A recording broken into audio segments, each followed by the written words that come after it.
Hello students, हम chapter कर रहे थे कोऑर्डिनेशन केमिस्ट्री। कोऑर्डिनेशन केमिस्ट्री में बेटा एक टॉपिक आता है draw shapes of different coordination compound. देखो, जब हमने पिछले साल शेप्स ड्रॉ की थी तो हम सिग्मा बॉन्ड कैलकुलेट करके करते थे, पर वो जब हम शेप्स ड्रॉ करते थे वो उन ऑर्बिटल्स की ड्रॉ करते थे जो कि एस या पी ब्लॉक एलिमेंट थी। अब हमारे पास डी ब्लॉक एलिमेंट आ गए, निकल और आयरन और कॉपर और क्रोमियम। कोऑर्डिनेशन केमिस्ट्री में डी ब्लॉक एलिमेंट इन्वॉल्व होते हैं, तो उनकी जब हमने शेप बनानी होती है तो डिफरेंट रूल्स फॉलो होते हैं। तो क्या रूल होते हैं, मैं आपको दो शेप्स की हेल्प से समझा देती हूँ। ठीक है, सपोज आपने ये शेप ड्रॉ करनी है, निकल CN4 2 नेगेटिव। देखो, निकल क्या है, मेटल। निकल के साथ कितने लिगेंड लगे हुए हैं, 4 लिगेंड लगे हुए हैं। तो सबसे पहले आपने निकल की ऑक्सीडेशन स्टेट निकालनी है, ऑक्सीडेशन स्टेट ऑफ मेटल।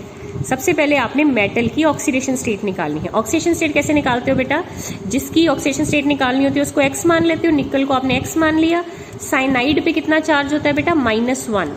अब ये चार्ज आपको याद करने पड़ेंगे कि किस पे कितना चार्ज होता है। साइनाइड पे -1 चार्ज होता है। तो कितने साइनाइड है बेटा, 4 साइनाइड है। तो that is -1 × 4 is equal to -2। ठीक है, तो निकल इज इक्वल टू हो गया X। साइनाइड कितने हैं बेटा, 4। तो साइनाइड पे -1 चार्ज होता है, तो -1 × 4। ओवरऑल पूरे कंपाउंड पे कितना चार्ज है, -2। तो इज इक्वल टू -2। तो x आपका आ जाएगा x - 4 is equal to -2, x is equal to +2। तो बेटा निकल की ऑक्सीडेशन स्टेट क्या आ गई, +2।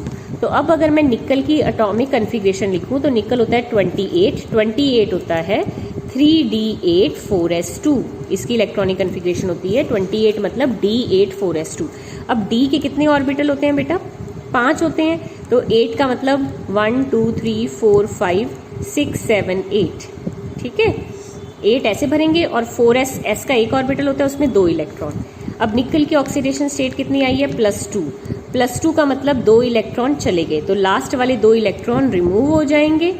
अब आपके पास कॉन्फ़िगरेशन क्या रह जाएगी, 3D8 4s0। 4s में कुछ नहीं बचा, 3D में 8 इलेक्ट्रॉन है क्योंकि 4s के 2 इलेक्ट्रॉन उड़ गए। तो 8 1 2 3 4 5 6 7 8। ठीक है जी। तो अब निकल की सबसे पहले आपने इलेक्ट्रॉनिक कन्फिग्रेशन लिखनी है, फिर निकल की ऑक्सीडेशन स्टेट से आपने उसकी उतने इलेक्ट्रॉन उड़ा देने हैं। अब निकल के पास बेटा लीगेंड कौन आया, साइनाइड। बेटा 3 लीगेंड स्ट्रॉन्ग लीगेंड होते हैं। कौन से स्ट्रॉन्ग लीगेंड है, CN CO एंड NO।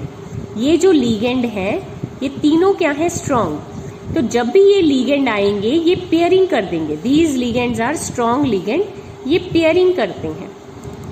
ठीक है, तो अब निकल के पास कौन आ रहा है, साइनाइड। साइनाइड क्या है, strong ligand. On approaching cyanide, cyanide बेटा स्ट्रॉन्ग लिगेंड है, क्या हो जाएगा, pairing take place. Pairing take place मतलब जो सिंगल इलेक्ट्रॉन है वो डबल हो जाएंगे। देखो कैसे, अब देखो 3D8 थे, तो ये था 1 2 3। ये वाला जो इलेक्ट्रॉन है, ये तीनों तो ऑलरेडी पेयर्ड है, इनमें तो 2 2 2 पहले ही पेयर्ड है। ये इलेक्ट्रॉन जंप मार के इसमें आ जाएगा, तो ये हो जाएंगे इस तरह से। ठीक है जी, तो इनकी पेयरिंग हो गई, मतलब एक D का ऑर्बिटल खाली हो गया। ठीक है, और उसके बाद 4s भी खाली है। अब देखो बेटा कितने साइनाइड आ रहे हैं, 4 साइनाइड आ रहे हैं।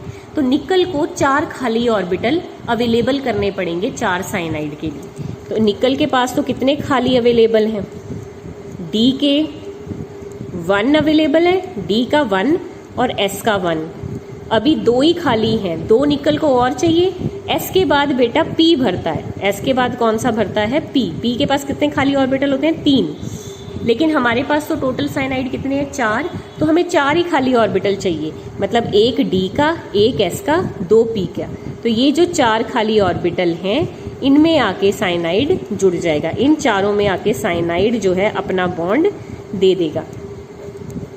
ठीक है, तो बेसिकली कौन कौन सा ऑर्बिटल इन्वॉल्व हुआ, D का 1 ऑर्बिटल, एक D का इन्वॉल्व हुआ, एक S का इन्वॉल्व हुआ और P के 2 इन्वॉल्व हुए। तो हाइब्रिडाइजेशन क्या आ गई, DsP2। और जो पीछे आपने हाइब्रिडाइजेशन वाली मैंने वीडियो सेंड की थी, DsP2 की शेप होती है स्केयर प्लेनर। ठीक है, स्केयर प्लेनर शेप होती है। अब क्योंकि इसमें D सबसे पहले भर रहा है तो इस तरह के कॉम्प्लेक्स को कहते हैं inner field complex, inner field मतलब डी पहले भर रहा है, इनर फील्ड कॉम्प्लेक्स, ठीक है। सारे के सारे इलेक्ट्रॉन पेयर्ड हैं तो ये हो जाएगा diamagnetic.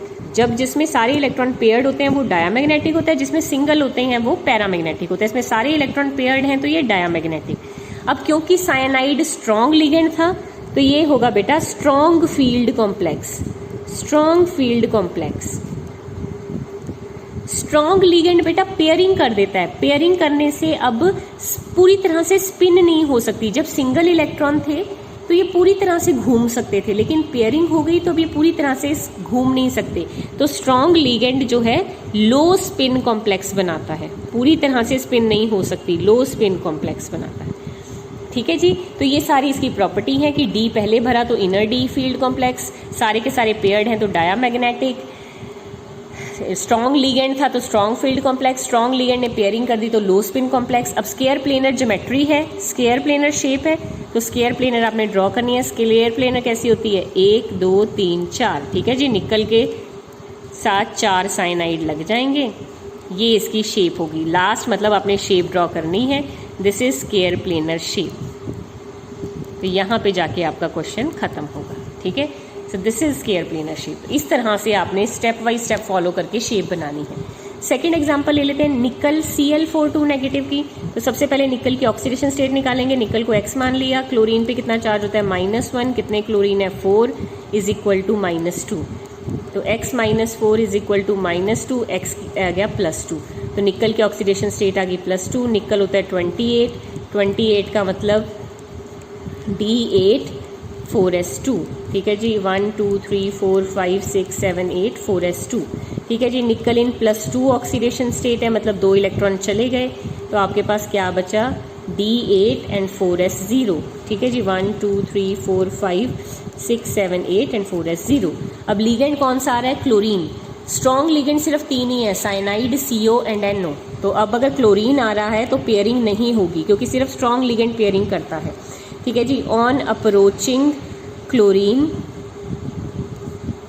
Pairing does not take place, pairing नहीं होती बेटा। क्लोरीन स्ट्रॉन्ग लिगेंड नहीं है तो पेयरिंग नहीं होगी। अगर पेयरिंग नहीं होगी तो जैसी कन्फिग्रेशन है वैसी ही रहेगी, D8 4s0, 1 2 3 4 5 6 7 8 4s0, ठीक है जी।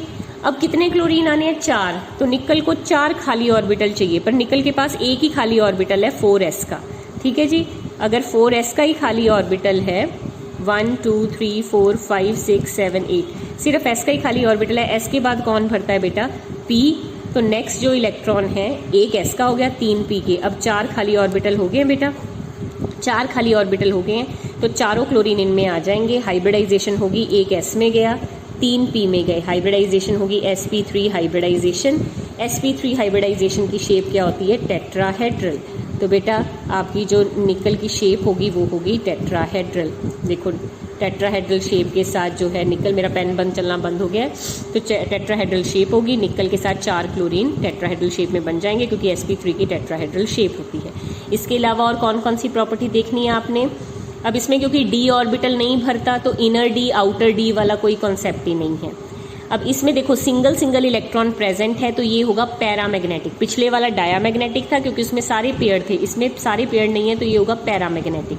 अब इसमें क्योंकि वीक लिगेंड है तो स्पिन करने का पूरा मौका है तो ये हाई स्पिन कॉम्प्लेक्स होगा। वीक फील्ड मतलब वीक लिगेंड था और हाई स्पिन। पिछले वाला स्ट्रॉन्ग लिगेंड था तो लो स्पिन, ये वीक लिगेंड है तो हाई स्पिन कॉम्प्लेक्स। तो बेसिकली इस कॉम्प्लेक्स की शेप है tetrahedral, strong weak field complex है, हाई स्पिन है, पैरामैग्नेटिक है। तो ये सारी प्रॉपर्टीज़ आपने लिखनी है विद स्ट्रक्चर। आई होप आपको ये टॉपिक समझ आ गया होगा। बाकी स्ट्रक्चर्स आप खुद ट्राई करें। Thank you.